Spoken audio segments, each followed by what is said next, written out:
నమస్తే. నిన్న ఎంసీఆర్ హెచ్ఆర్‌డీలో ఒక మీటింగ్ జరిగింది. ఆ మీటింగ్‌లో జర్మనీ, ఫిన్లాండ్‌కు మన టీచర్లు, మన తెలంగాణకు సంబంధించిన టీచర్లు అక్కడికి వెళ్ళి, అక్కడ ఎడ్యుకేషన్ సిస్టమ్ ఎట్లున్నది, ఆ విద్యా విధానాలేంది, అక్కడ ఉన్న టిక్స్, ట్రిప్స్ అన్నీ నేర్చుకొని ఇక్కడికొచ్చిళ్ళు. ఇక్కడికి రాగానే రేవంత్ రెడ్డి తోటి మీటింగ్ పెట్టిళ్ళు. అయితే ఆ రేవంత్ రెడ్డి వాళ్ళకు సంబంధించి అవన్నీ నేర్చుకుంటూ, ఆ విశ్లేషణ చేయకుండా వేరే 2 అంశాలు మాట్లాడిండు. ఆ 2 అంశాలు ఏందంటే, ఒకటి, ప్రతి గవర్నమెంట్ విద్యార్థి మీద రూ. 1,08,000 ఖర్చు పెడుతున్నాం. అయినా ప్రైవేట్ స్కూళ్లకు తల్లిదండ్రులు ఎందుకు పంపుతున్నారో అర్థం కావడం లేదు. అది చాలా బాధాకరం అని ఒకటి మాట్లాడిండు. రెండోది వచ్చేసి, ఇంజనీరింగ్ విద్యార్థులు సంవత్సరానికి 1,10,000 మంది బయటకు వస్తున్నారు. వాళ్ళకి కనీసం ఉద్యోగ అప్లికేషన్ ఫామ్ కూడా నింపడం వస్తలేదు. కాబట్టి వాళ్ళు క్రిమినల్ వేస్ట్ అని సంబోధించిండు. అయితే ఈ 2 అంశాలకు సంబంధించి మనం మాట్లాడుకుందాం. ఫస్టు, ఇంజనీరింగ్ విద్యార్థులకు క్రిమినల్ వేస్ట్ అని చెప్పిండు. అంటే ఒక నేరపూరితమైన వృధా, వాళ్ళని చదివిపిచ్చుడు, ఇంజనీరింగ్ వ్యవస్థ అనేది అంత వృధా అని చెప్పి రేవంత్ రెడ్డి చాలా అనుచితమైన వ్యాఖ్యలు చేసిండు. గతంలో చూసుకుంటే నేను హిట్లర్ అని చెప్పిండు, మొన్న నిరుద్యోగులను ఎండ్రిని దాగి చచ్చిపోండి అని చెప్పిండు. ఈ ముఖ్యమంత్రి స్థాయిలో ఉండి అసలు ఇతనికి స్క్రిప్ట్ ఎవరు రాసిస్తున్నారో, లైన్స్ ఎవరు రాసిస్తున్నారో అర్థమవుతలేదు. వాళ్ళు రాసిన ఈయన వేరే విధంగా జోక్గా కేసీఆర్ మాట్లాడితే అట్రాక్ట్ చేసే విధంగా ఉన్నట్టు, ఆ విధంగా ఏమన్నా ట్రాన్స్లేట్ చేసి ఈయన మాట్లాడే సమయంలో ఈయన మిస్ మ్యాచ్ అయ్యే ఇష్టం ఉన్నట్టు మాట్లాడుతాడా, లేకపోతే కావాలనే ఇంక ఈయన ప్రతిపక్షంలో ఉన్న, ఈయన ఫస్ట్ ప్రతిపక్షంలో ఉన్నాడు కాబట్టి ఇంకా నేను ప్రతిపక్షంలో ఉన్నా అనుకొని ఇట్లా చేస్తాడో అర్థమవుతలేదు. ఈయననే ముఖ్యమంత్రి ఉండి, ఈయననే విద్యాశాఖ మంత్రిగా ఉండి ఇంజనీరింగ్ విద్యార్థులను క్రిమినల్ వేస్ట్ అని అన్నాడు. అక్కడ ఉన్న ఉపాధ్యాయులతో చెప్తున్నాడు, మీ విలేజ్లో ఎవరన్నా బీటెక్ చదివిన పిల్లలు ఉంటే వాళ్ళకు ఒక తెల్ల కాగితం ఇచ్చి వాళ్ళకు ఉద్యోగ అప్లికేషన్ ఫామ్ రాయమనండి. రాయలేరు వాళ్ళు. వాళ్ళని చదివిపించి క్రిమినల్ వేస్ట్, ఇంజనీరింగ్ విద్య క్రిమినల్ వేస్ట్ అంటే ఇంజనీర్లు అంతా క్రిమినల్ వేస్టా? లేకపోతే జెన్జీని రెచ్చగొడుతున్నావు కూడా, నువ్వు కూడా తెలంగాణలో ఉద్యమం రావాలి, మళ్ళీ ఒక ఉద్యమం లాగా ఇట్లా రావాలి, వచ్చి నరేంద్ర మోడీని దించాలి, ఆ విధంగా ఏమైనా ప్లాన్ చేస్తున్నావా ఇంకొక దాన్ని ఇట్లా స్పైక్ చేయడానికి?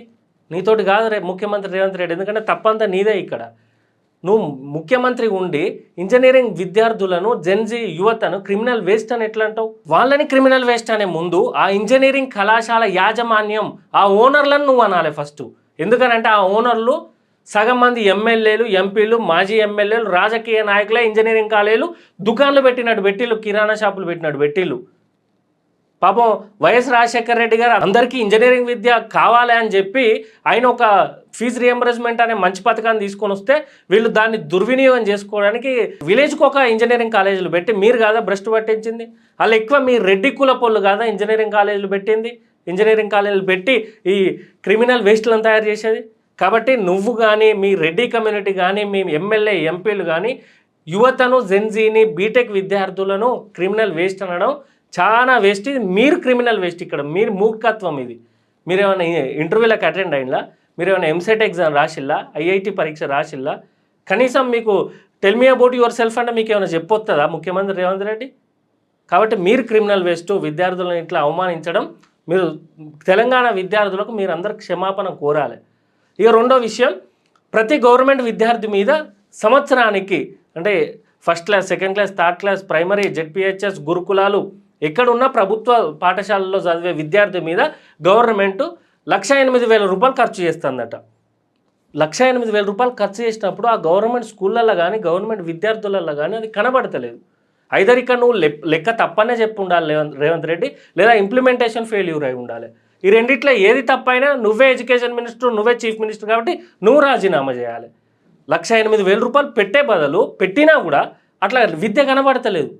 కాబట్టి ఒక పని చేయ రేవంత్ రెడ్డి, ఆ రూ. 1,08,000 ఆ స్టూడెంట్ అకౌంట్లోనన్నా, లేకపోతే వాళ్ళ అమ్మ నాన్నతో జాయింట్ అకౌంట్ క్రియేట్ చేసి వాళ్ళ అకౌంట్లో వాళ్ళ చుట్టుపక్కల ఉన్న ప్రైవేట్ స్కూళ్ళల్లో చదువుకుంటారు. 50,000, 60,000, 70,000కే చదువుకుంటారు. మిగతావి వాళ్ళ ఖర్చులకు కూడా ఉంచుకుంటారు. అట్లనే యూస్ఫుల్ అవుతుంది. ఇంత ఖర్చు పెట్టి ఇంప్లిమెంటేషన్ ఫెయిల్ అయ్యేసరికి, మీ అడ్మినిస్ట్రేషనో, మీ ఇంప్లిమెంటేషనో, మీ ప్రాసెస్ అంతా ఫెయిల్ అయ్యేసరికి గవర్నమెంట్ స్కూళ్ళు అట్లే ఉన్నాయి, విద్యార్థులు డ్రాప్ అవుట్లు ఎక్కువైపోయినాయి. కాబట్టి ఇది మీ తప్పు కదా రేవంత్ రెడ్డి. ఇంకా నువ్వేదో ప్రతిపక్షంలో ఉన్నట్టు నువ్వు వాళ్ళని ఏదో బాగు చేస్తానంటే ఏం చేస్తాను? తెలంగాణ పబ్లిక్ స్కూల్లో ఎన్ని పెట్టినావు నువ్వు? కేసీఆర్ టైంలో ఎన్ని పెట్టిండు? ఒకటి 6 రూట్లలో ఒకటి ఓపెన్ చేసి ఇంకా 3టికి అది కూడా సిఎస్ఆర్ఎఫ్ ఫండ్స్ తోటి, లేకపోతే ఆకునూరు మురళి ఆయన ఇంట్రెస్ట్ తోటి చేసిందే. నువ్వు పెద్ద చేసింది ఏం లేదల్లా. నువ్వు డబ్బు కూడా దానికి శాంక్షన్ చేయలే. విద్యాశాఖకు 30,000 కోట్లు 9% అని అన్నావు. ఏ ఒక్క గవర్నమెంట్ స్కూల్ బాగుపడ్డది Revanth Reddy? Direct government include అయి ఉన్న ఒక గవర్నమెంట్ స్కూల్ని చూపెట్టు. కాబట్టి నువ్వు ప్రతిపక్షంలో లేవు, నువ్వు అధికార పక్షంలో ఉన్నావు. గుర్తుపెట్టుకొని అమలు చేయి. ముఖ్యంగా ఈ ప్రైవేట్ స్కూళ్ళను, ప్రైవేట్ కాలేజీలను మీ ఎమ్మెల్యేలు, ఎంపీలు, మాజీ ఎమ్మెల్యేలు, లేకపోతే రెడ్డికి సంబంధించి, వెల్మాకి సంబంధించిన ఉన్న ఇన్స్టిట్యూషన్స్, స్కూల్స్, కాలేజీలు అన్నీ బంద్ చేయి, పర్మిషన్ బీకై. అప్పుడు ఆటోమేటిక్గా నీ 1,08,000 ఖర్చుకు తగ్గట్టు గవర్నమెంట్ విద్య అనేది మారుతుంది, గవర్నమెంట్ స్కూల్స్ మారుతాయి, పిల్లలకు విద్య కూడా మారుతుంది. అంతేగా నువ్వు ఏదో విద్య కోసం, పిల్లల భవిష్యత్తు కోసం చేస్తానని మాత్రం అనుకోక రేవంత్ రెడ్డి. నీ నోట్లకెళ్ళి వచ్చిన మాటలు గ్రౌండ్లో అమలు అయితలేవు. నీకు దమ్ము ఉంటే రెడ్డి సామాజిక వర్గంలో ఉన్నాయి, ప్లస్ ఎమ్మెల్యే, ఎంపీలకు సంబంధించిన ఇన్స్టిట్యూషన్స్, స్కూల్స్, ఎడ్యుకేషన్ కాలేజీలు అన్నీ మూతపడిపి ఆటోమేటిక్గా గవర్నమెంట్ స్కూళ్ళకి జనాలు అట్రాక్ట్ అవుతారు. అప్పుడు మీరు పెట్టే 1,08,000 కూడా మంచిగా యూజ్ అవుతుంది. అంతేగాని విద్య కోసం ఏదో చేస్తానని ప్రెస్ ముందు చెప్పుడు కాదు. ప్రైవేటు విద్య దోపిడీని బంద్ చేసి గవర్నమెంట్ స్కూళ్ళకు అట్రాక్ట్ అయ్యేలాగా చేసి చూపెట్టు. ఒక జిల్లా ఎంచుకో, 33 జిల్లాలో ఒక జిల్లా ఎంచుకొని చేసి చూపెట్టు. ముఖ్యమంత్రి స్థాయిలో ఉంటే అది నువ్వు చేయాల్సింది. ఫస్ట్ నువ్వు క్రిమినల్ వేస్ట్, తర్వాత నీ మంత్రులు క్రిమినల్ వేస్ట్, ఆ తర్వాత విద్యా వ్యవస్థలో నీ ప్రభుత్వం అది క్రిమినల్ వేస్ట్. అంతేగాని విద్యార్థులు, యువత క్రిమినల్ వేస్ట్ కాదు. వాళ్ళని తీర్చిదిద్దే బాధ్యత నీది. అది గుర్తుపెట్టుకొని పాలన సాగించు రేవంత్ రెడ్డి.